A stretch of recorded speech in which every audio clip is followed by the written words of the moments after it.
क्योंकि मेरे अतिरिक्त भी मेरा कोई हो सकता है, यही भाव संसार है। इसलिए पहले सूत्र में बड़ी क्रांति है। पहली चिंगारी शिव फेंकते हैं तुम्हारी तरफ, और वो ये है कि तुम जान लो कि तुम ही बस तुम्हारे हो, बाकी कोई तुम्हारा नहीं। इससे बड़ा विषाद मन को पकड़ेगा, क्योंकि तुमने दूसरों के साथ बड़े संबंध बना रखे, बड़े सपने संजो रखे। दूसरों के साथ तुम्हारी बड़ी आशाएं जुड़ी हैं। मां देख रही है कि बेटा बड़ा होगा, बड़ी आशाएं जुड़ी हैं। बाप देख रहा है कि बेटा बड़ा होगा, बड़ी आशाएं जुड़ी हैं। और इन सारी आशाओं में तुम अपने को खो रहे हो। यही तुम्हारे पिता भी इन्हीं आशाओं को कर करके समाप्त हुए तुम्हारे लिए। तुमसे क्या उन्हें मिला? यही आशाएं कर करके तुम समाप्त हो जाओगे। तुम्हारे बेटे से तुम्हें कुछ मिलेगा ना, और तुम्हारा बेटा भी यही मूर्खता जारी रखेगा। वो अपने बेटों से आशाएं करेगा। नहीं, अपनी तरफ देखो, न तो पीछे न आगे। कोई भी तुम्हारा नहीं है। कोई बेटा तुम्हें नहीं भर सकेगा। कोई संबंध तुम्हारी आत्मा नहीं बन सकता। तुम्हारे अतिरिक्त तुम्हारा कोई मित्र नहीं। लेकिन तब बड़ा डर लगता है, क्योंकि लगता है कि तुम अकेले हो गए। और आदमी इतना भयभीत है कि गली से गुजरता है अकेले में तो भी जोर से गीत गाने लगता है। अपनी ही आवाज सुन के लगता है कि अकेला नहीं। ये तुम अपनी ही आवाज सुन रहे हो। बाप जब बेटे में अपने सपने रचा रहा है तो बेटे की कोई सहमति नहीं है। ये बाप खुद ही अकेले में सीटी बजा रहा है। इसलिए दुखी होगा कल, क्योंकि इसने जिंदगी भर सपने रचाए और ये सोचता है कि बेटा भी यही सपने देख रहा है। ये गलती में, बेटा अपने सपने देखेगा। तुम अपने सपने देख रहे हो, तुम्हारे बाप ने अपने सपने देखे थे। ये कहीं मिलते नहीं। हर बाप दुखी मरता है। क्या कारण होगा? क्योंकि जो जो सपने वो बांधता है वो सभी सपने बिखर जाते हैं। हर आदमी अपने सपने देखने को यहां है, तुम्हारे सपने देखने को नहीं। और तुम्हें अगर चाहिए कि एक आत्म स्थिति उपलब्ध हो जाए, एक तृप्ति मिले, तो तुम सपने किसी और के साथ मत बांधना, अन्यथा तुम भटकोगे। संसार का इतना ही अर्थ है कि तुमने अपने सपनों की नाव दूसरों के साथ बांध रखी। संन्यास का अर्थ है कि तुम जाग गए और तुमने एक बात स्वीकार कर ली, कितनी ही कष्टकर हो, कितनी ही दुखपूर्ण मालूम पड़े प्रथम, और कितना ही संघातक पीड़ा अनुभव हो, कि तुम अकेले हो। सब संग साथ झूठा है। इसका यह अर्थ नहीं कि तुम भाग जाओ हिमालय, क्योंकि जो हिमालय की तरफ भाग रहा है उसे अभी संग साथ सार्थक है, झूठा नहीं हुआ। क्योंकि जो चीज झूठ हो गई उससे भागने में भी कोई सार्थकता नहीं। कोई भी सुबह जाग के भागता तो नहीं कि सपना झूठा है, भागूं इस घर से। सपना झूठा हो गया, बात खत्म हो गई, उसमें भागना क्या है? लेकिन एक आदमी है जो भाग रहा है पत्नी से, बच्चों से। इसका भागना बताता है, इसने सुन लिया होगा कि सपना झूठा है, लेकिन अभी इसे खुद पता नहीं चला। कल तक ये पत्नी की तरफ भागता था, पत्नी की तरफ पीठ करके भागता है, लेकिन दोनों ही अर्थों में पत्नी सार्थक थी।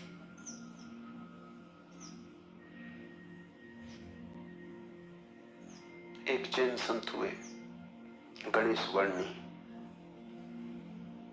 वर्षों पहले उन्होंने पत्नी त्याग दी। साधु पुरुष थे। कोई 20 वर्ष त्याग के बाद काशी में थे, तब खबर आई कि पत्नी मर गई। उनके मुंह से जो वचन निकला वो याद रख लेने जैसा है। उन्होंने कहा, चलो झंझट मिटी। उनके भक्तों ने इस वचन का अर्थ लिया कि बड़ी वीतरागता है। थोड़ा सोचो, तो साफ हो जाएगा कि वीतरागता बिल्कुल नहीं। क्योंकि जिस पत्नी को 20 साल पहले छोड़ दिया उसकी झंझट अभी कायम थी, तो ही मिट सकती है। गणित बिल्कुल सीधा और साफ है। ये पत्नी जो 20 साल पहले छोड़ दी, किसी न किसी तरह छाया की तरह पीछे चल रही होगी, ये मन में कहीं सवार होगी। इसका उपद्रव कायम था। 20 साल भी इसके उपद्रव को मिटा नहीं पाए थे छोड़ने के बाद। ये मन सतत सोचता रहा होगा, पक्ष में विपक्ष में। पत्नी के मरने पर यह वचन कि चलो झंझट मिटी, पत्नी के संबंध में कुछ भी नहीं बताते, सिर्फ पति के संबंध में बताते कि आदमी भाग तो गया छोड़कर, लेकिन छोड़ ना पाया।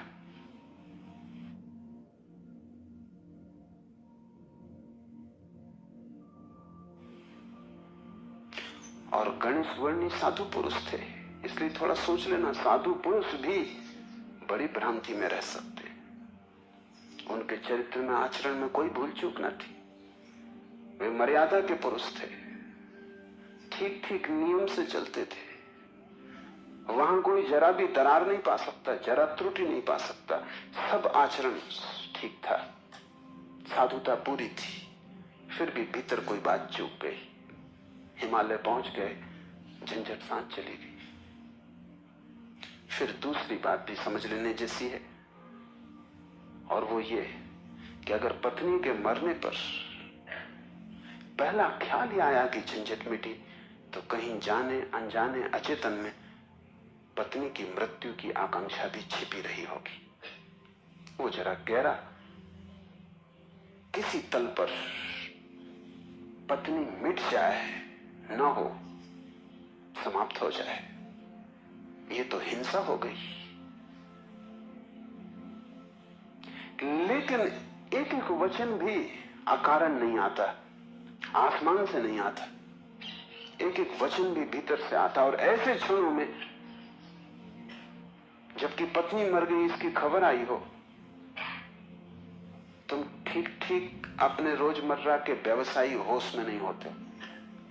तब तुमसे जो बात निकलती है वो ज्यादा सही होती।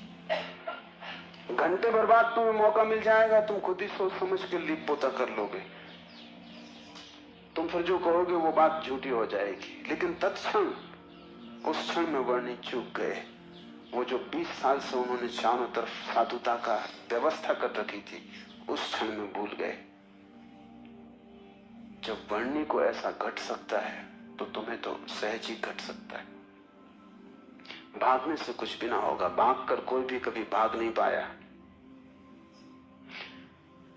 लेकिन भक्त इसको न देख पाएंगे। उन्होंने तो वर्णी की कथा में इसको बड़े बहुमूल्य वचन की तरह संग्रहित किया है, ये सोच के कि देखो आदमी कैसा वितराग है। तुम्हें पता भी नहीं हो सकता कि वितरागता क्या है। तुम राग में जीते हो, तुम्हें विराग समझ में आता है, तुमसे जो विपरीत है वो समझ में आता है। तुम जानते हो कि तुम पत्नी को छोड़ के नहीं जा सकते, और ये आदमी छोड़ के चला गया, ये आदमी तुमसे बड़ा है, ये तुमसे विपरीत है, लेकिन तुमसे भिन्न नहीं। तुम पैर के बल खड़े हो, ये आदमी सिर के बल खड़ा है, लेकिन तुम्हारे मन में और इसके मन में रत्ती भर भी फर्क नहीं। खोज के देखो, तुम सभी सोचते हो कि पत्नी झंझट। तुम एक आध ऐसा पति पा सकते हो जो कहे पत्नी झंझट नहीं। पत्नी के सामने मत पूछना, एकांत में अकेले। मुल्ला नसरुद्दीन ने मुझे कहा है कि मैं भी कभी सुखी था, लेकिन ये मुझे पता ही तब चला जब मैंने विवाह कर लिया, और तब फिर बहुत देर हो चुकी थी। मैं भी कभी सुखी था, ये पता मुझे तब चला जब मैंने विवाह कर लिया, लेकिन तब तक तो बहुत देर हो चुकी थी, सुख हाथ से जा चुका था। पति को गहराई में पूछो तो ऐसा पति खोजना कठिन है जिसने कई बार पत्नी की हत्या करने का विचार न किया हो। सपने न देखे हो कि मार डाला पत्नी को, सुबह उठ के वो भी कहेगा कैसा बेहुदा सपना। लेकिन अचेतन आकांक्षा है। जिससे झंझट पैदा होती है उसे मिटा देने का मन सीधा तर्क है, लेकिन झंझट दूसरे से कभी पैदा होती ही नहीं। पत्नी में अगर कोई उपद्रव होता तो कौन तुम्हें रोकता था? तुम सब भाग गए होते हिमालय। उपद्रव पत्नी में नहीं है, क्योंकि तुम हिमालय जाके फिर पत्नी खोज लोगे। उपद्रव तुम्हारे भीतर है। तुम अकेले नहीं रह सकते, तुम्हें कोई दूसरा चाहिए। अकेले में तुम डरते हो, कोई दूसरा, तब तुम निश्चिंत मालूम पड़ते हो। क्यों? दूसरे की मौजूदगी से आश्वासन मिलता है। दुख में सुख में कोई साथी है, जीवन में मृत्यु में कोई साथी है। लेकिन अकेलापन स्वभाव है, और जिस व्यक्ति ने यह अनुभव कर लिया कि आत्मा ही बस मेरी है, उसने अपने अकेलेपन को अनुभव कर लिया। भागने की कोई भी जरूरत नहीं तो झंझट पीछे चली जाएगी। तुम जहां हो वहीं रहना, रत्ती भर भी बाहर कोई फर्क करने की आवश्यकता नहीं है, लेकिन भीतर तुम अकेले हो जाना। भीतर तुम कैवल्य को अनुभव करना कि मैं अकेला हूं, कोई संगी साथी नहीं। और ये तुम दोहराना मत, क्योंकि दोहराने की कोई जरूरत नहीं कि रोज सुबह बैठ के तुम दोहराओ कि मैं अकेला हूं, कोई संगी साथी नहीं। इससे कुछ भी ना होगा। ये दोहराना तो सिर्फ यही बताएगा कि तुम्हें अभी ख्याल नहीं हुआ। इसे समझना, ये तथ्य है कि तुम अकेले हो। समझने में अड़चन है, वही तपश्चर्या है। तप का अर्थ नहीं है कि तुम धूप में खड़े हो जाओ। आदमी को छोड़ के सभी पशु पक्षी धूप में खड़े, उनमें से कोई भी मोक्ष नहीं चला जा रहा है। और तप का अर्थ ये नहीं है कि तुम भूखे खड़े हो जाओ, अनशन कर लो, उपवास कर दो, क्योंकि आधी दुनिया वैसे ही भूखी मर रही है। कोई उपवास करके मोक्ष नहीं पहुंच जाता है। शरीर को गला दो, जला दो, उससे कुछ हल नहीं है। वो सिर्फ आत्महिंसा है और महानतम पाप है। और सिर्फ मूर्ख उस पाप में उतरते हैं। जिन्हें थोड़ा भी बोध है वो ऐसी नासमझियां ना करेंगे। दूसरे को भूखा मारना अगर गलत है तो खुद को भूखा मारना सही कैसे हो सकता है? दूसरे को सताना अगर हिंसा है तो खुद को सताना अहिंसा कैसे हो सकती है? सताने में हिंसा है, किसको तुम सताते हो इससे क्या फर्क पड़ता है? जो हिम्मतवर है वो दूसरे को सताते हैं, जो कमजोर है वो खुद को सताते हैं। क्योंकि दूसरे को सताने में एक खतरा है, दूसरा बदला लेगा। खुद को सताने में वो खतरा भी नहीं है, कौन बदला लेगा? कमजोर अपने को सताते हैं। तुमने कभी ख्याल किया, अगर पुरुष नाराज हो जाए तो वो पत्नी को पीटता, अगर पत्नी नाराज हो वो खुद को पीटती। ये जो पत्नी है ये साधुओं का प्रतीक है। कमजोर अपने को पीट लेता, क्या करे? ताकतवर दूसरे को पीटता है, क्योंकि उसमें खतरा तो है ही कि दूसरा क्या करेगा कौन जाने। कमजोर आत्महिंसक हो जाता है और ताकतवर परहिंसक होता है। और धार्मिक वो है जो अहिंसक, न वो दूसरे को सताता है न खुद को सताता है। सताने की बात ही व्यर्थ है। तपश्चर्या का अर्थ है कि तुमने ये सत्य स्वीकार कर लिया कि तुम अकेले हो, कोई उपाय नहीं है संगी साथी का। तुम कितना ही चाहो, कितनी ही आंखें बंद करो, सपने देखो, तुम अकेले ही रहोगे। जन्मों जन्मों से तुमने घर बसाए, परिवार बसाए, मिटाए, लेकिन तुम अकेले ही रहे हो। तुम्हारे अकेलेपन में रत्ती भर फर्क नहीं पड़ता। जिसने ये जान लिया, स्वीकार कर लिया कि मैं अकेला हूं, उसके लिए इंगित है इस सूत्र में चैतन्य आत्मा है, वही तुम्हारा और कोई तुम्हारा नहीं। और दूसरी बात इस सूत्र में है, वो है चैतन्य। आत्मा कोई सिद्धांत नहीं है कि तुम शास्त्र में पढ़ो और मान लो। आत्मा कोई, जैसे गुरुत्वाकर्षण का सिद्धांत है, ऐसा कोई सिद्धांत नहीं है। आत्मा एक अनुभव है, सिद्धांत नहीं। और अनुभव है चैतन्य की तीव्रता का। इसलिए तुम जितने चैतन्य होते जाओगे उतनी ही तुम्हें आत्मा का पता चलेगा। तुम जितने बेहोश होते चले जाओगे उतना ही तुम्हें अपना पता नहीं चलेगा। और तुम करीब करीब बेहोश हो। जो आत्मा को जानना चाहता है उसे किसी दर्शन शास्त्र की जरूरत नहीं है, उसे चैतन्य को जगाने की प्रक्रिया चाहिए, उसे विधि चाहिए जिससे वो ज्यादा चेतन हो जाए। जैसे कि आग को तुम उकसाते हो, राख जम जाती, तुम उकसा देते हो, राख झड़ जाती, अंगारे झलकने लगते। ऐसी तुम्हें कोई प्रक्रिया चाहिए जिससे तुम्हारी राख झड़े और अंगारा चमके, क्योंकि उसी चमक में तुम पहचानोगे कि तुम चैतन्य हो। और जितने तुम चैतन्य हो उतने ही तुम आत्मवान हो। जिस दिन तुम पाओगे कि मैं परम चैतन्य हूं, उस दिन तुम परमात्मा हो। तुम्हारी चेतना की मात्रा ही तुम्हारी आत्मा की मात्रा होगी। लेकिन अभी तुम करीब करीब बेहोश हो। अभी करीब करीब तुम जैसे शराब पियो। अभी तुम चल रहे हो, उठ रहे हो, काम कर रहे हो, लेकिन जैसे नींद में। होश तुम्हें नहीं है। कभी तुमने ख्याल किया, किताब पढ़ते वक्त तुम पूरा पेज पढ़ जाते हो, तब तुम्हें ख्याल आता है, अरे मैं पूरा पेज पढ़ भी गया और एक शब्द याद नहीं। तुमने कैसे पढ़ा होगा पूरा पेज? तुम पढ़ सकते हो सोए सोए, मन कहीं और रहा होगा, तुम पढ़ गए, तब तुम्हें होश पता चला कि ये तो पूरा पेज व्यर्थ गया। तुम कई बार रास्ते से चलते हो, तुम पूरा रास्ता चल जाते हो, तब तुम्हें ख्याल आता है कि तुम चल रहे हो। तुम काम करते हो और तुम्हें पता नहीं चलता कि तुम कर रहे हो। तुम बेहोशी में जी रहे हो और चैतन्य आत्मा है। और तुम पूछते हो क्या आत्मा है? तुम चाहते हो कोई प्रमाण दे, तुम चाहते हो कोई सिद्ध करे, कोई तर्क से तुम्हें समझा दे तो तुम भी मान लो, नहीं तो तुम नास्तिक हो जाओगे। नास्तिकता बेहोशी का सहज परिणाम, आस्तिकता होश का फल। जितना तुम्हारा होश बढ़ेगा तो जरूरत नहीं है कि तुम मानो कि आत्मा है, क्योंकि कई ना समझ मान रहे हैं, उससे कुछ हल नहीं होता। इस मुल्क में तो सभी मानते हैं कि आत्मा है, लेकिन इससे क्या फर्क पड़ता है?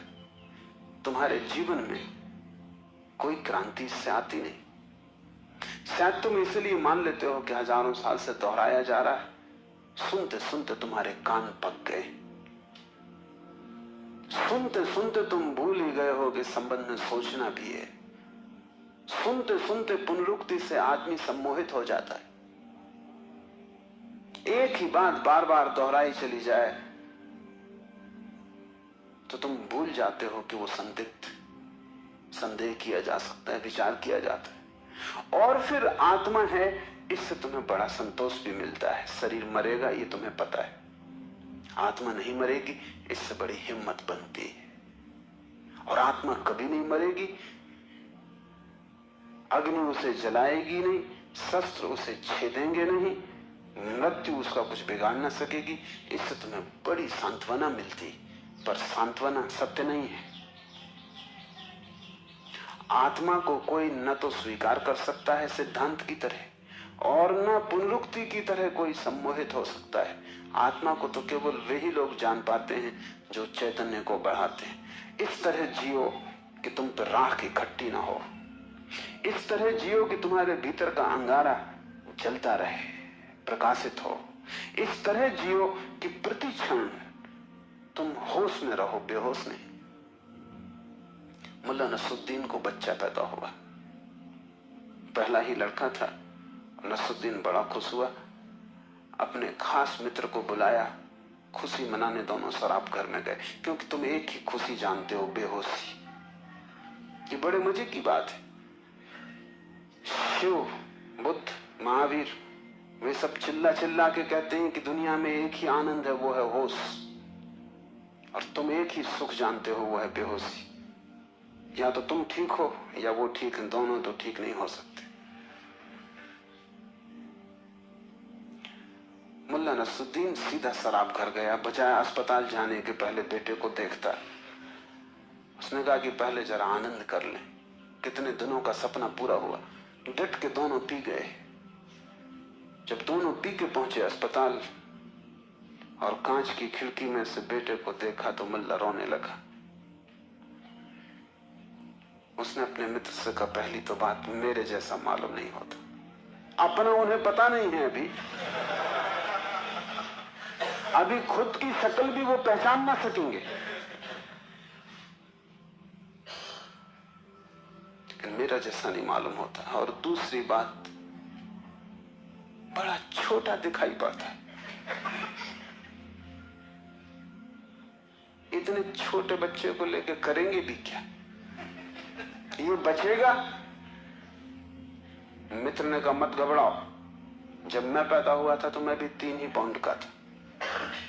नसरुद्दीन ने कहा, फिर तुम बचे?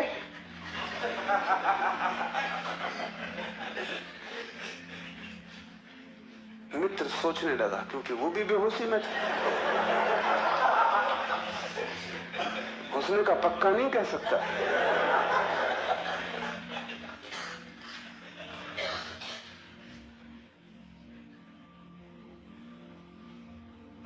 आदमी बेहोशी में है, उसके जीवन का सारा परिप्रेक्ष्य, उसकी सारी दृष्टि उसकी बेहोशी से भर जाती, सब धुआं धुआं हो जाता। तुम कुछ भी ठीक से नहीं देख पाते और तुम एक ही सुख जानते हो कि जब तुम अपने को भूल जाते हो, चाहे सिनेमा हो, चाहे संगीत हो, चाहे सेक्स हो, जहां भी तुम अपने को भूल जाते हो वहीं तुम कहते हो बड़ा सुख आए। भूलने को तुम सुख कहते हो, विस्मरण को? कारण है, क्योंकि जब भी तुम होश से भरते हो तुम सिवाय दुख के अपने जीवन में कुछ भी नहीं पाते। इसलिए जब भी तुम देखते हो जीवन को, जरा ही सजग हो के तुम पाते हो दुख दुख, कुरूपता चारों तरफ।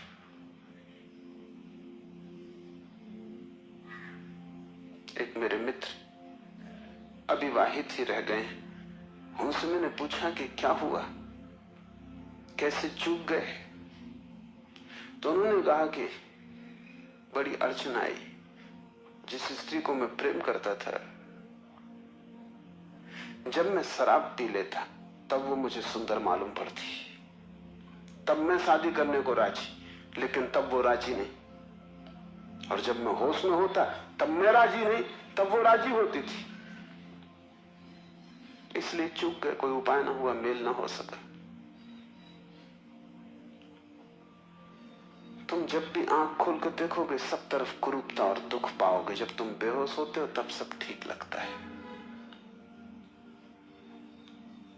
इसलिए तुम्हें तकलीफ मालूम पड़ती, चैतन्य आत्मा असंभव, इसलिए दुख से गुजरना होगा।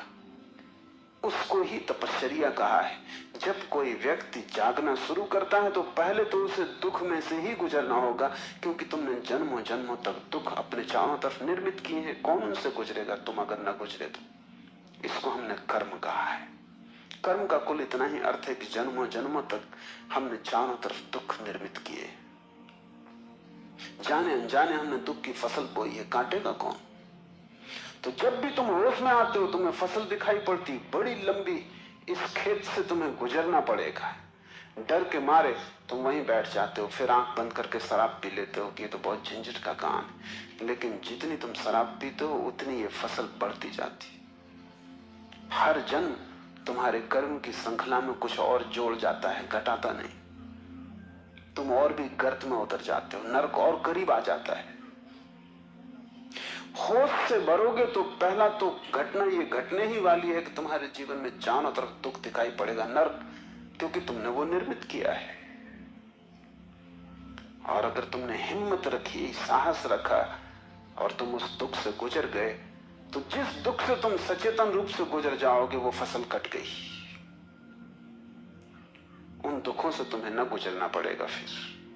और अगर एक बार तुम सारी दुख की श्रृंखला से गुजर जाओ, कर्म की श्रृंखला से, क्योंकि वो तुम्हारी आत्मा के चारों तरफ बंधी हुई जंजीरें, अगर तुम उन सब से गुजर जाओ और होश न खो और हिम्मत जारी रखो कि कोई फिक्र नहीं, जितना दुख मैंने पैदा किया है मैं गुजरूंगा, मैं अंत तक जाऊंगा।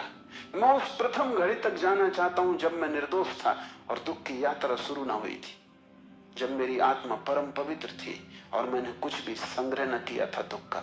मैं उस समय तक प्रवेश करूंगा ही, चाहे कुछ भी परिणाम हो, कितना ही दुख, कितनी ही पीड़ा। अगर तुमने इतना साहस रखा तो आज नहीं कल दुख से पार होकर तुम उस जगह पहुंच जाओगे जहां शिव का सूत्र तुम्हें समझ में आएगा, चैतन्य आत्मा है। और एक बार तुम अपने भीतर के चैतन्य में प्रतिष्ठित हो जाओ, फिर तुमसे कोई दुख पैदा नहीं होता, क्योंकि बेहोश आदमी अपने चारों तरफ दुख पैदा करता है। तुमने देखा है शराबी को चलते हुए रास्ते पर वो कैसा डगमगाता है? ऐसी तुम्हारी जिंदगी है, कहीं पैर रखते हो कहीं पड़ता है, कहीं जाना चाहते हो कहीं पहुंच जाते हो, कुछ करना चाहा था कुछ और ही हो जाता है, कुछ कहने निकले थे कुछ और ही कह के घर लौट आते हो। इसे तुम रोज देख रहे हो, फिर भी तुम समझ नहीं पाते कि क्यों हो रहा है। तुम गए थे किसी से क्षमा मांगने और झगड़ा करके वापस आ गए। होश में हो तुम बात प्रेम की कर रहे थे, दुश्मनी हो गई।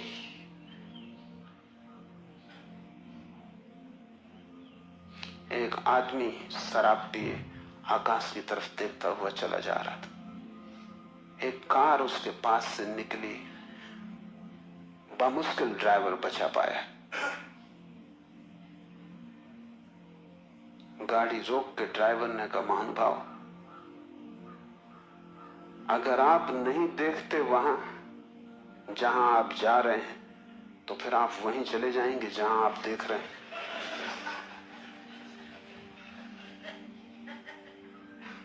और हम सब, हमें कुछ पता भी नहीं कि हम कहां जा रहे हैं, क्यों जा रहे हैं, कहां देख रहे हैं, क्यों देख रहे हैं, चले जा रहे हैं। क्योंकि एक बेचैनी है भीतर जो बैठने भी नहीं देती, एक शक्ति है भीतर जो चलाए चली जाती है। फिर हम जो भी करते वो सबके उल्टे परिणाम आते हैं। लोग मेरे पास आते हैं, वो कहते हैं हमने बदी तो कभी की नहीं, नेकी की और फल बदी मिल रहा है। ऐसा हो नहीं सकता कि तुम नेकी करो फल में बदी मिले। ऐसा हो नहीं सकता कि तुम आम के बीज बो और नीम के फल लगे। ऐसा हो नहीं सकता। इतना ही हो सकता है कि तुम ऐसे बेहोशी में बोए होगे, बोए तुमने नीम के ही फल, तुम होश में न थे, क्योंकि वृक्ष थोड़ी झूठ बोलेगा। तुम ही कहीं बोते वक्त भूल में पड़े होगे। तुम जब नेकी भी करते हो तब भी तुम्हारा नेकी करने का मन नहीं होता। तुम सच भी बोलते हो तो तुम दूसरे को चोट पहुंचाने के लिए सच बोलते हो। तुम सच बोलते हो दूसरे के अपमान के लिए। तुम सच बोलते हो जैसे तुम सच का उपयोग एक घातक हथियार की तरह कर रहे हो। तुम्हारे सत्व कड़वे होते, सत्य के कड़वे होने की कोई भी जरूरत नहीं, लेकिन मजा तुम्हें कड़वेपन में है, सत्य में तुम्हें मजा भी नहीं। तुम्हारा झूठ सदा मीठा होता है, तुम्हारा सत्य सदा कड़वा होता है। बात क्या है? क्या कड़वापन सत्य का स्वभाव है? क्या मिठास झूठ का हिस्सा है? नहीं। झूठ को तुम चलाना चाहते हो, तुम उसे मीठा बनाते, क्योंकि अगर वो मीठा ना होगा तो चलेगा नहीं। एक तो झूठ चलना मुश्किल, मिठास के सहारे ही चलेगा। जैसे कड़वी दवा की गोली पर हम मीठी परत चढ़ा देते, बच्चा मीठी गोली समझ के खा लेता है, और जब तक कड़वेपन का पता चलता तब तक गोली भीतर जा चुकी है। तुम झूठ को मीठा बनाते हो क्योंकि तुम झूठ चलाना चाहते हो। तुम सत्य को कड़वा बनाते हो क्योंकि सत्य से तुम केवल चोट करना चाहते हो, उसको चलाना नहीं चाहते। तुम सत्य बोलते ही तब हो जब तुम सत्य का इस तरह उपयोग कर सको कि वो झूठ से बदतर साबित हो, तभी तुम बोलते हो। तुम बेहोश हो, तुम्हारे कृत्यों का तुम्हें कुछ पता नहीं है कि तुम क्या कर रहे हो। इसे थोड़ा होशपूर्वक देखना शुरू करो। जो तुम बोलना चाहते हो वही बोले, या तुम कुछ और बोल गए? क्या तुमने यही सोचा था बोलने के लिए जो तुम बोले? मार्क ट्वेन लौटता था एक रात। उसकी पत्नी ने पूछा,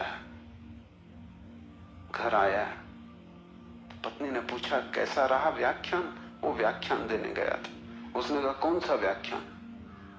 जो मैंने तैयार किया था वो, या जो मैंने वहां दिया वो, या जो मैं चाहता था कि देता वो? कौन सा व्याख्यान?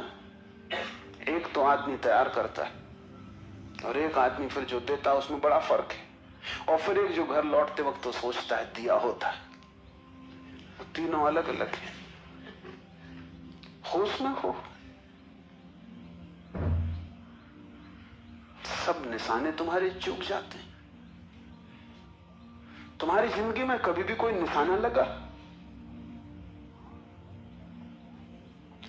आंख बंद करके भी आदमी तीर चलाता रहे तो कभी ना कभी निशाना लगेगा। मैंने सुना है कि अगर बंद घड़ी भी दीवार पे टंगी रहे तो 24 घंटे में 2 बार सही समय बताएगी। तुम्हारी जिंदगी में ऐसा भी नहीं आया कि 2 बार भी तुमने सही समय बताया होता। तुम बंद घड़ी से गए बीते। अंधेरे में भी आदमी तीर चलाता रहे तो कभी ना कभी निशान तो लग जाएगा। तुम खुली आंख से होश में प्रकाश में तीर चलाते हो, कभी निशाने पे नहीं लगता। क्या बात होगी? मुल्ला नसरुद्दीन को बड़ा शौक था हिरन की शिकार करने का। तीसरी बार जब वो शिकार करने जंगल पहुंचा और जंगल के विश्राम गृह में उसने अपना सामान रखा और तैयारी की, और जब सूटकेस खोला तो उसमें एक बड़ी फोटो रखी थी और पत्नी ने उस फोटो के नीचे लिखा था, मुल्ला हिरन इस तरह का होता है। उन्हें शिकार का शौक था लेकिन हिरन का पता नहीं था। तुम कुछ भी मार मूर के घर आ जाओ, हिरन ठीक से फोटो देख लेना। तुम सब जगह चूक गए हो। वही तुम्हारे जीवन का दुख है, और चूकने का कुल कारण है कि तुम होश में नहीं हो। इसलिए जो भी करो होश पूर्वक करो। उठो तो भी होश पूर्वक, चलो तो भी होश पूर्वक। महावीर ने कहा है विवेक से चलो, विवेक से बैठो, विवेक से भोजन करो, विवेक से बोलो, विवेक से सो तक। महावीर से कोई पूछता है कि साधु कौन, तो महावीर ने कहा जो अमूर्छित है। और असाधु कौन, तो महावीर ने कहा जो मूर्छित है। जो सोया सोया जी रहा है वो असाधु, जो जागा जागा जी रहा है वो साधु। यही शिव कह रहे हैं, चैतन्य आत्मा। चैतन्य को बढ़ाओ। धीरे धीरे आत्मा की झलक तुम्हारे जीवन में आनी निश्चित है। दूसरा सूत्र है ज्ञानम बंधा। ज्ञान बंध है। बड़ी हैरानी का सूत्र है। ज्ञान के बहुत अर्थ हैं। एक तो जब तक तुम इस ज्ञान से भरे हो कि मैं हूं, तब तक तुम अज्ञान में रहोगे, क्योंकि मैं अज्ञान है, अहंकार अज्ञान है। जिस दिन तुम आत्मा से भरोगे उस दिन हूंपन तो रहेगा, मैंपन नहीं रहेगा। मैं हूं, इसमें से मैं तो कट जाएगा, सिर्फ हूं रहेगा। इसे थोड़ा प्रयोग करके देखो। कभी किसी वृक्ष के नीचे शांत बैठकर खोजो कि तुम्हारे भीतर मैं कहां है। तुम कहीं भी ना पाओगे। हूं तो तुम सब जगह पाओगे, मैं तुम कहीं भी ना पाओगे। सब जगह तुम्हें अस्तित्व मिलेगा, लेकिन अस्तित्व के साथ अहंकार तुम्हें कहीं भी ना मिलेगा। अहंकार तुम्हारी निर्मिति है, वो तुम्हारा बनाया हुआ है, वो झूठा है, वो असत्य है, उससे ज्यादा अप्रामाणिक और कुछ भी नहीं। वो काम चलाऊ है, उसकी संसार में जरूरत है, लेकिन उसकी सत्य में कहीं भी कोई स्थान नहीं। तो एक तो मैं हूं, ये ज्ञान बंध का कारण है। मेरा बोध हूपन का बोध नहीं। हूपन का बोध तो शुद्ध है, उसमें कोई सीमा नहीं है। जब तुम कहते हो हूं, तो तुम्हारे हूं में और वृक्ष के हूं में कोई फर्क होगा? तुम्हारे हूं में और मेरे हूं में कोई फर्क होगा? जब तुम सिर्फ हो तो नदियां, पहाड़, वृक्ष सभी एक हो गए। जैसे ही मैंने कहा मैं, वैसे ही मैं अलग हुआ। जैसे ही मैंने कहा मैं, वैसे ही तुम टूट गए, पर हो गए, अस्तित्व से मैं पृथक हो गया। हूपन ब्रह्म है और मैं मनुष्य की अज्ञान दशा है। जब तुम जानते हो कि सिर्फ हूं, तब तुम्हारे भीतर केंद्र नहीं होता, तब सारा अस्तित्व एक हो जाता है। तब तुम उस लहर की तरह हो जो सागर में खो गई। अभी तुम उस लहर की तरह हो जो जम के बर्फ हो गई, सागर से टूट गई। ज्ञानम बंधा, पहला तो ज्ञान बंध है, इस बात का ज्ञान कि मैं हूं। दूसरा ज्ञान बंध है वो सब ज्ञान जो तुम बाहर से इकट्ठा कर लियो, जो तुमने शास्त्रों से चुराया है, जो तुमने सदगुरुओं से उधार लिया है, जो तुम्हारी स्मृति है, वो सब बंधन है। उससे तुम्हें मुक्ति ना मिलेगी।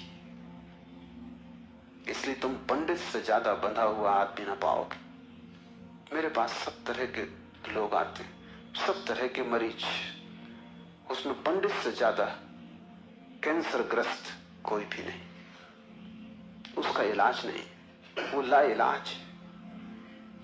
उसकी तकलीफ यह है कि वो जानता है, इसलिए न वो सुन सकता न वो समझ सकता। तुम उससे कुछ बोलो, इसके पहले कि तुम बोलो उसने उसका अर्थ कर लिया है।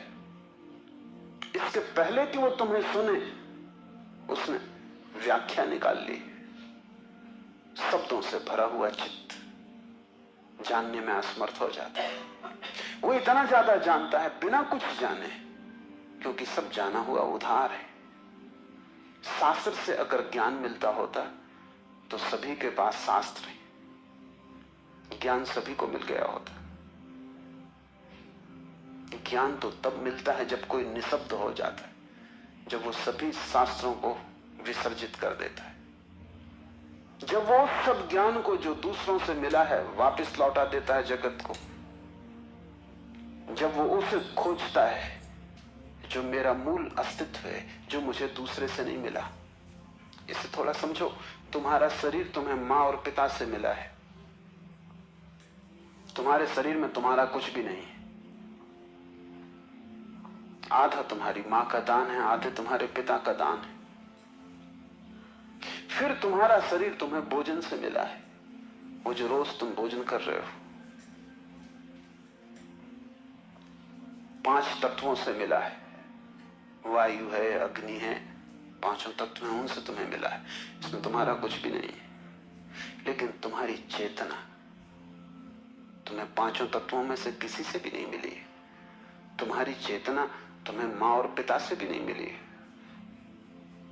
तुम जो जो जानते हो वो तुमने स्कूल विश्वविद्यालय से सीखा है, शास्त्रों से सुना है, गुरुओं से पाया है।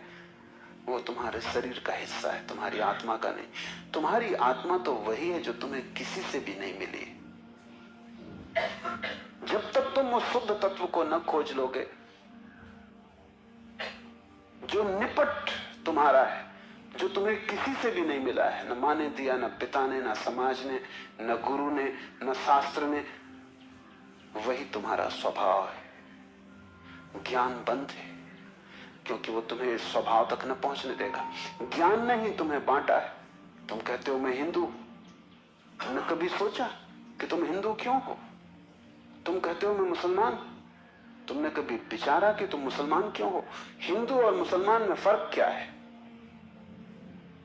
क्या उनका खून निकाल के कोई डॉक्टर परीक्षा करके बता सकता है कि हिंदू का खून है, ये मुसलमान का खून है?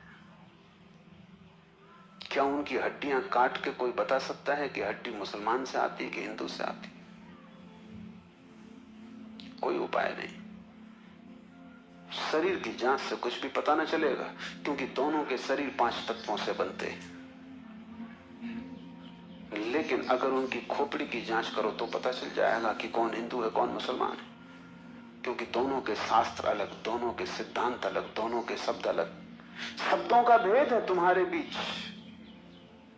तुम हिंदू हो क्योंकि तुम्हें एक तरह का ज्ञान मिला जिसका नाम हिंदू, दूसरा जैन है क्योंकि उसे दूसरे तरह का ज्ञान मिला जिसका नाम जैन। तुम्हारे बीच जितने फासले हैं, दीवालें हैं, वो ज्ञान की दीवालें, और सब ज्ञान उधार। तुम एक मुसलमान बच्चे को हिंदू के घर में रख दो, वो हिंदू की तरह बड़ा होगा।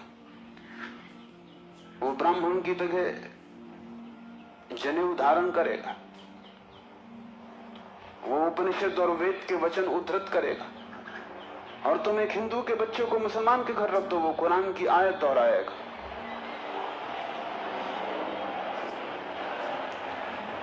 ज्ञान तुम्हें बांटता है, क्योंकि ज्ञान तुम्हारे चारों तरफ एक दीवार खींच लेता है, और ज्ञान तुम्हें लड़ाता है, और ज्ञान तुम्हारे जीवन में वैमनस्य और शत्रुता पैदा करता है। थोड़ी देर को सोचो, अगर तुम्हें कुछ भी ना सिखाया जाए कि तुम हिंदू हो या मुसलमान या जैन या पारसी, तो तुम क्या करोगे? तुम बड़े होगे एक मनुष्य की भांति। तुम्हारे बीच कोई दीवार ना होगी। दुनिया में कोई 300 धर्म है, 300 कारागृह, और हर आदमी पैदा होते से एक कारागृह या दूसरे कारागृह में डाल दिया जाता है। और पंडित पुरोहित बड़ी चेष्टा करते हैं कि बच्चे पे जल्दी से जल्दी कब्जा हो जाए। उसको वो धर्म शिक्षा कहते हैं। उससे ज्यादा अधर्म और कुछ भी नहीं है। उसको धर्म शिक्षा कहते हैं। 7 साल के पहले बच्चे को पकड़ लें, क्योंकि 7 साल का बच्चा अगर बड़ा हो गया तो फिर पकड़ना रोज रोज मुश्किल होता जाएगा। और बच्चे को अगर थोड़ा भी बोध आ गया तो फिर वो सवाल उठाने लगेगा, और सवालों का जवाब पंडितों के पास बिल्कुल नहीं है। पंडित सिर्फ मूढ़ों को तृप्त कर पाते हैं। जितनी कम बुद्धि का आदमी हो, पंडित से उतनी जल्दी तृप्त हो जाता है।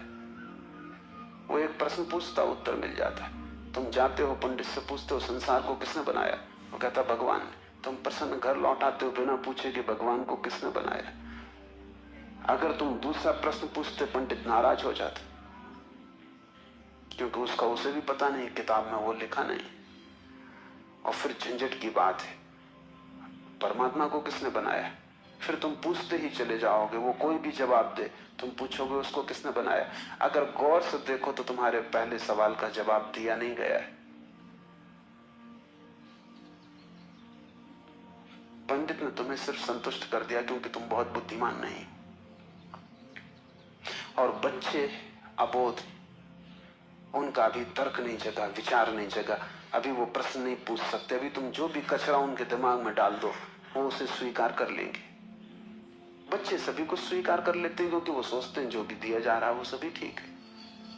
बच्चा ज्यादा सवाल नहीं उठा सकता, सवाल उठाने के लिए थोड़ी प्रौढ़ता चाहिए। इसलिए सभी धर्म बच्चों की गर्दन पकड़ लेते हैं और फांसी लगा देते। फांसी बड़ी सुंदर है। किसी के गले में बाइबल लटकी है, किसी के गले में समय सार लटका है, किसी के गले में कुरान लटकी है, किसी के गले में गीता लटकी। ये इतने प्रीतिकर बंधन है कि इनको छोड़ने की हिम्मत फिर जुटानी बहुत मुश्किल है। और जब भी तुम इन्हें छोड़ना चाहोगे, एक खतरा सामने आ जाएगा, क्योंकि इन्हें छोड़ा तो तुम अज्ञानी। क्योंकि जैसे तुम इनको छोड़ोगे तुम पाओगे मैं तो कुछ जानता नहीं, बस ये किताब सारी संपदा है, इसको संभालो। अपने अज्ञान को छिपाने का यही तो एक उपाय है। लेकिन अज्ञान छिपने से अगर मिटता होता तो बड़ी आसान बात हो गई होती। अज्ञान छिपने से बढ़ता है, जैसे कोई अपने घाव को छिपा ले, उससे कुछ मिटेगा नहीं। घाव और भीतर भीतर बढ़ेगा, मवाद पूरे शरीर में फैल जाएगी। शिव कहते हैं ज्ञान बंद है। ज्ञान सीखा हुआ, ज्ञान उधार, ज्ञान दूसरे से लिया हुआ बंधन का कारण है। तुम उस सब को छोड़ देना जो दूसरे से मिला है। तुम उसकी तलाश करना जो तुम्हें किसी से भी नहीं मिला। तुम उसकी खोज में निकलना, उस चेहरे की खोज में जो तुम्हारा है। तुम्हारे भीतर छिपा हुआ एक झरना है चैतन्य का, जो तुम्हें किसी से भी नहीं मिला, जो तुम्हारा स्वभाव है, जो तुम्हारी निज संपदा है। निजत्व है, वही तुम्हारी आत्मा है। तीसरा सूत्र है योनि वर्ग और कला शरीर है। योनि से अर्थ है प्रकृति, इसलिए हम स्त्री को प्रकृति कहते हैं। स्त्री शरीर देती है, वो प्रकृति की प्रतीक है। और कला का अर्थ है कर्ता का भाव। एक ही कला है, वो कला है संसार में उतरने की कला, और वो है कर्ता का भाव। इन दो चीजों से मिलकर तुम्हारा शरीर निर्मित होता है। तुम्हारे कर्ता का भाव, तुम्हारा अहंकार, और प्रकृति से मिला हुआ शरीर।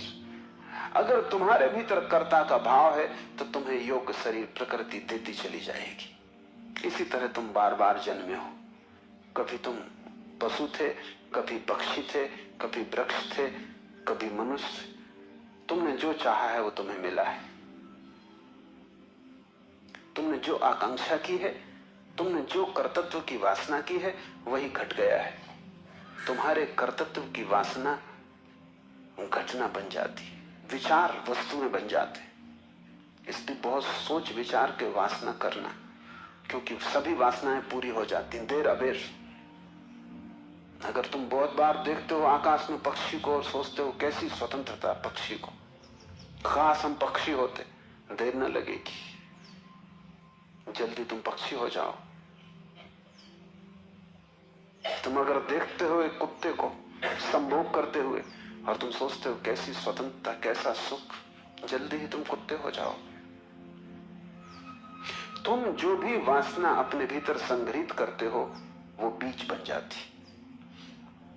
प्रकृति तो केवल शरीर देती है, कलाकार तो तुम ही हो, स्वयं को निर्माण करने वाले।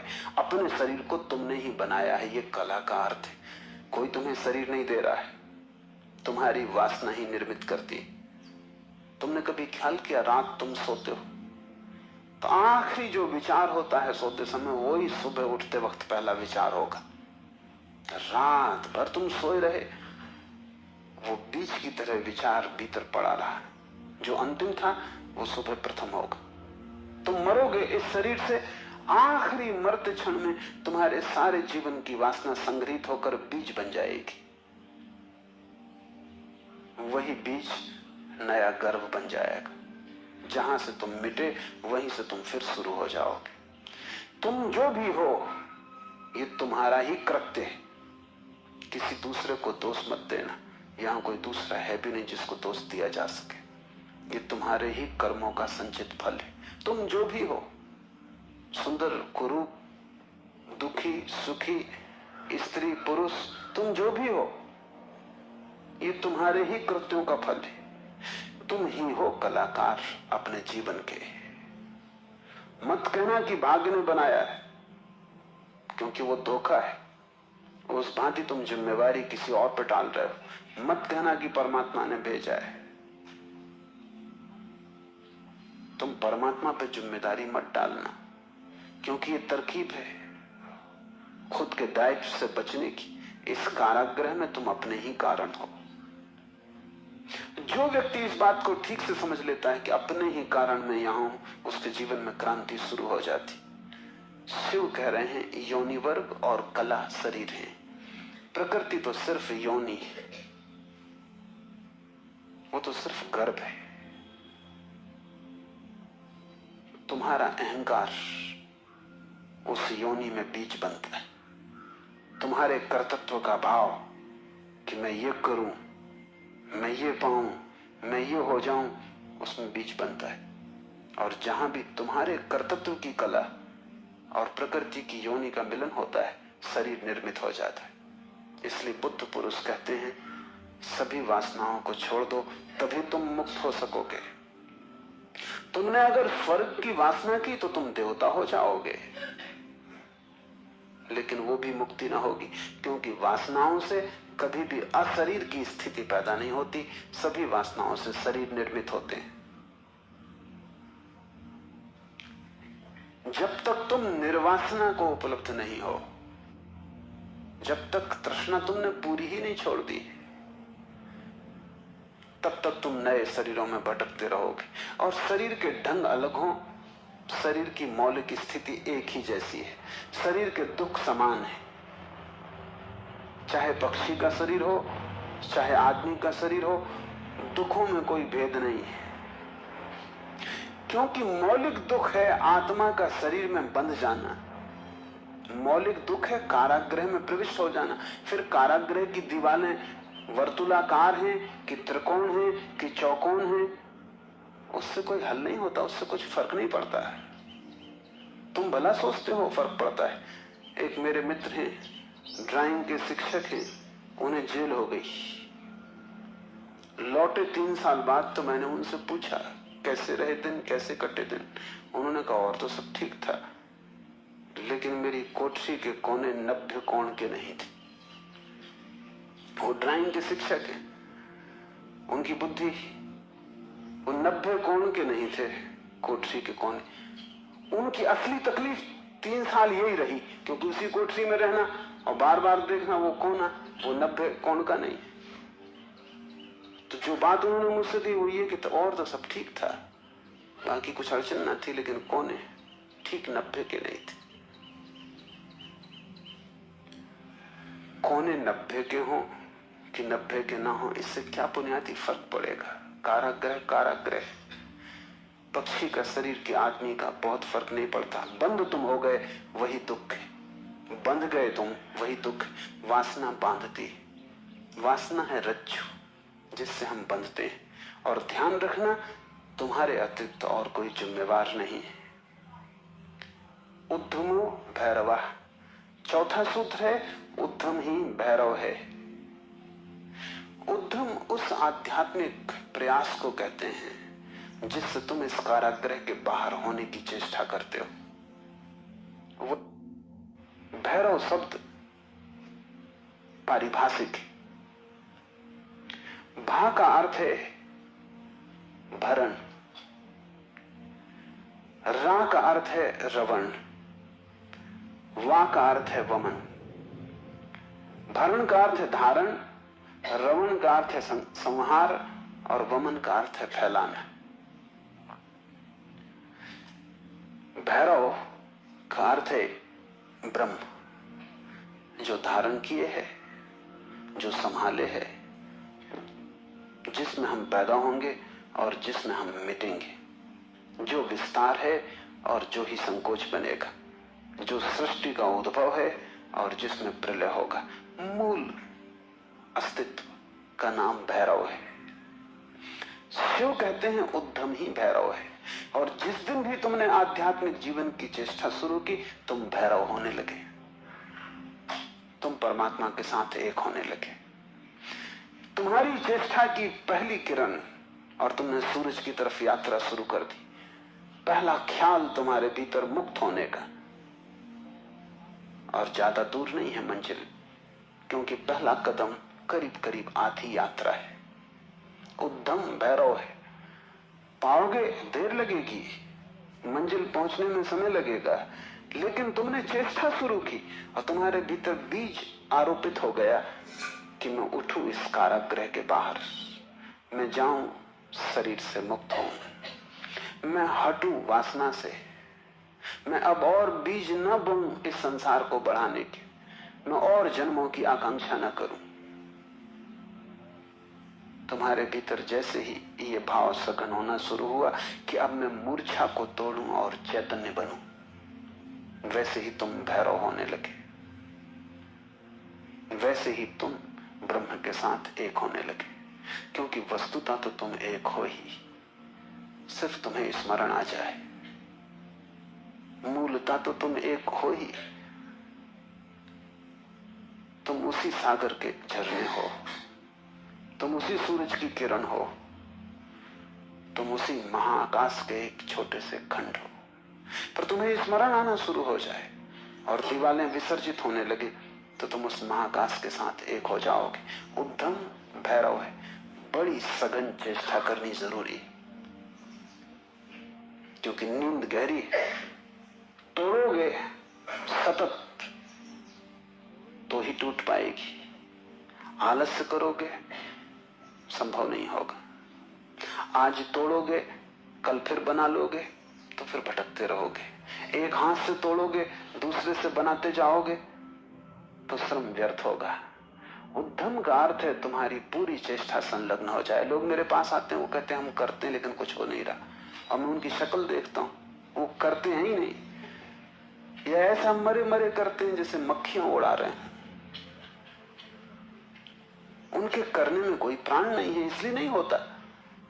लेकिन वो आते ऐसे हैं जैसे कि वो परमात्मा पर कोई बड़ी कृपा कर रहे हैं कि करते हैं और नहीं हो रहा, तो शिकायत लेके आए कि कहीं कुछ गड़बड़ हो रही, कहीं कोई अन्याय हो रहा है, कि दूसरों को हो रहा है, हमें नहीं हो रहा।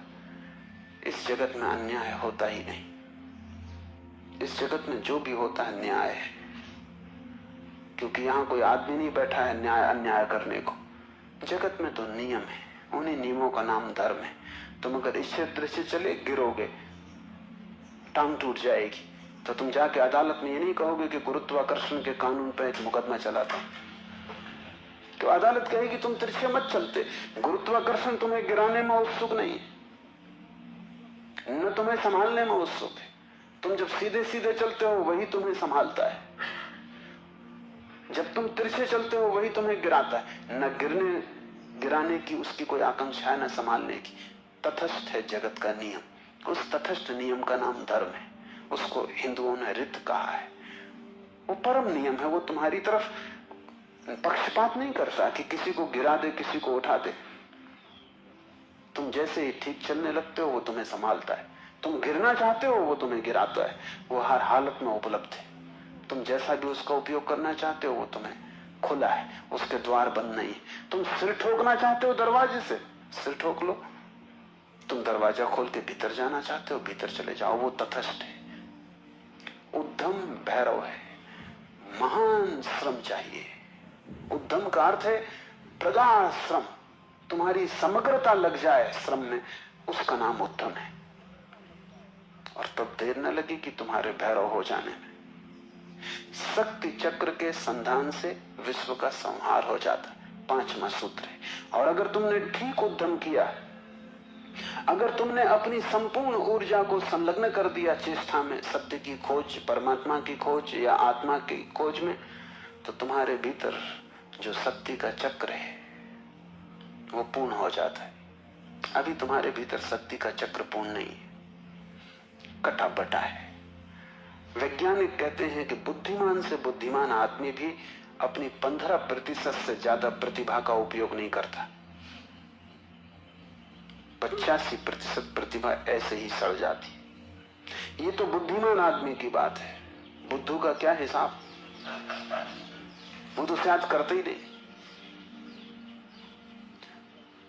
हम अपने शरीर की भी ऊर्जा का पूरा उपयोग नहीं करते, 5% ज्यादा से ज्यादा।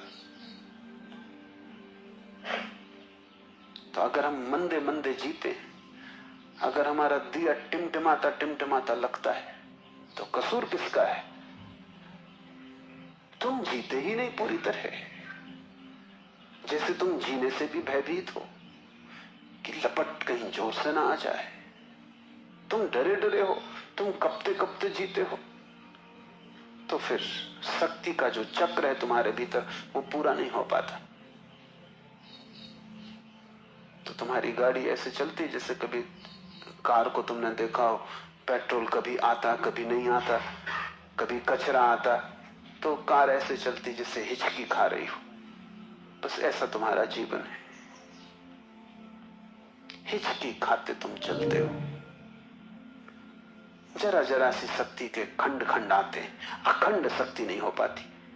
जिस चीज में भी तुम अपनी पूरी शक्ति लगा दोगे, वो कोई भी हो चीज, अगर तुम चित्र बनाते हो और चित्रकार हो और तुमने अपनी पूरी शक्ति को चित्र बनाने में लगा दिया, पूरी कि रत्ती भर बाकी ना बची, तो तुम वहीं से मुक्त हो जाओगे, क्योंकि वही उद्यम पूर्ण होते ही भैरव हो जाता है। अगर तुम एक मूर्तिकार हो, तुमने सब कुछ मूर्ति में समाहित कर दिया कि मूर्ति बनाते समय तुम ना बचे, बस मूर्ति ही बची, तो शक्ति का चक्र पूरा हो जाता है। जब तुम पूरी शक्ति को निमज्जित करते हो किसी भी कृत्य में, वही ध्यान हो जाता है। भैरव निकट, मंदिर पास आ गया। 5वां सूत्र है, शक्ति चक्र के संधान से विश्व का संहार हो जाता है। और जब भी तुम्हारी शक्ति का चक्र पूरा होता है, टोटल, समग्र, अंश अंश नहीं, पूर्ण, उसी क्षण तुम्हारे लिए विश्व समाप्त हो गया। तुम्हारे लिए फिर कोई संसार नहीं, तुम परमात्मा हो गए, तुम भैरव हो गए, तुम मुक्त हो। फिर तुम्हारे लिए न कोई बंधन है, न कोई शरीर है, न कोई संसार है। पूर्ण शक्ति का प्रयोग स्मरण रखना। इस समाधि साधना शिविर में अगर तुमने पूरी शक्ति को लगाया, ऐसे ही ऊपर ऊपर नहीं ध्यान। ओशो को बड़े धैर्य से सुनने के लिए आप सभी का बहुत बहुत आभार। अगर आप ओशो को और गहराई से जानना चाहते हैं तो आप हमारे चैनल को सब्सक्राइब करें और साथ ही बताएं कमेंट बॉक्स में कि इस वीडियो में आपको ओशो की कौन सी बात ने अत्यधिक प्रभावित किया। धन्यवाद।